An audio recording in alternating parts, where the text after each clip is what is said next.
Doutor, por que o cigarro é considerado um fator de risco significativo para a recuperação em cirurgias plásticas, como a inclusão de prótese de mama? Bom, vamos lá. Antes de mais nada, o cigarro ele faz mal para a nossa saúde como um todo, né? Independente se você vai fazer uma cirurgia plástica ou não, se você vai fazer qualquer tipo de procedimento, seja ele estético ou um procedimento terapêutico, o cigarro ele sempre vai ser um empecilho, sempre vai ser um obstáculo ali que vai provocar algumas coisas que não são o ideal, né? Que não tem, então, assim, desde cirurgias simples a cirurgias mais complexas, o cigarro sempre vai ser um fator de risco ali para alguns tipos de complicação. Mas por que a gente sempre fala que o cigarro faz tanto mal assim?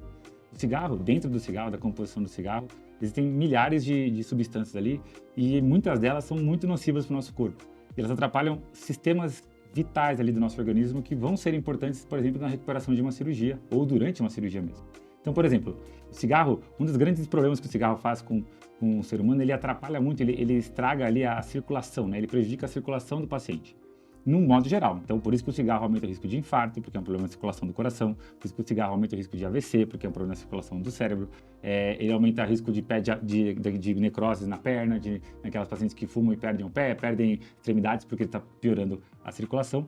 E a circulação ela é importante para tudo no nosso corpo, inclusive para cicatrização e para recuperação dos tecidos. Então, quando a gente faz uma cirurgia, e dentre elas a cirurgia plástica, a gente está machucando ali o tecido, a gente está cortando, a gente está costurando, a gente está cauterizando ali o tecido. Esse tecido precisa passar por um processo de regeneração ali, de recuperação.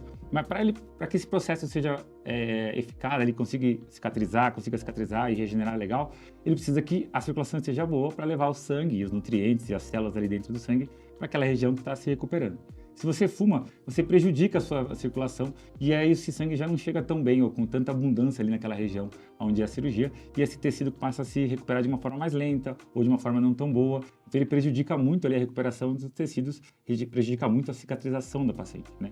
Outra coisa é que o cigarro ele aumenta muito o risco de complicações infecciosas, por exemplo. Um paciente que fuma, um paciente tabagista, ele tem mais risco de ter uma infecção, tanto no local da cirurgia quanto no corpo no geral, do que um paciente que não fuma.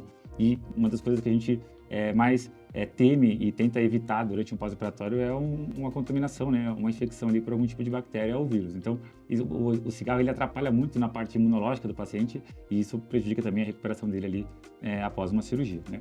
E uma outra coisa que não tem a ver tanto com a parte circulatória e imunológica, mas também é uma coisa muito importante para a nossa cirurgia, principalmente no intra, mas também no pós-operatório, é que o cigarro ele provoca uma inflamação crônica no pulmão.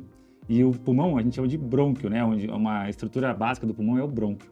E quando o brônquio está inflamado, a gente põe aquele sufixo naquele finalzinho da palavra de "ite", que é de inflamação. Então, amidalite é a inflamação da amígdala. Broncoite ou bronquite é uma inflamação do brônquio. É como se o cigarro provocasse uma bronquite crônica. Quando o paciente é tabagista, ele fuma, ele está sempre com uma pequena bronquite ali atacando o pulmão dele. E que muitas vezes no dia a dia não se manifesta tão gravemente. Você vê que o paciente tem um pigarro, o paciente um pouco de tosse, mas nada para prejudicar. Mas durante o procedimento cirúrgico, isso pode fazer com que o paciente tussa muito, tenha muita secreção na via aérea e tenha o que a gente chama de broncoespasmo, que é o bronco está tão irritado que o bronco ele fica fechado, ele trava e o paciente tem uma dificuldade muito grande de respirar. Então o cigarro, logicamente, atrapalha muito a respiração do paciente, tanto antes quanto depois e principalmente durante a cirurgia, porque ele está provocando essa bronquite e a bronquite nunca é algo recomendado para uma cirurgia. Então a gente tem sempre esse risco de o paciente se engasgar com a própria secreção que sai do pulmão e principalmente esse pulmão ficar tão irritado que ele fecha e atrapalha muito a respiração. Então por isso que o cigarro é sim um fator de risco muito grande para complicações e por isso que a gente vai falar daqui a pouquinho que é interessante parar de fumar aí antes e depois da cirurgia. Então, o ideal, na verdade, o ideal dos mundos é não fumar, né? Mas se você não consegue isso, a gente está aqui para te ajudar.